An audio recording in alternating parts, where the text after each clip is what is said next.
All right, let me do this before I forget. So I just opened the Terminator X software. This is a map that I had here before. So you go on System and Ignition Parameters. Okay. Here you're able to change DMLS 58 or DMLS 24.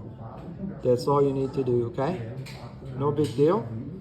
And so it's actually better. The 58 gives you more, a faster reading on the ignition.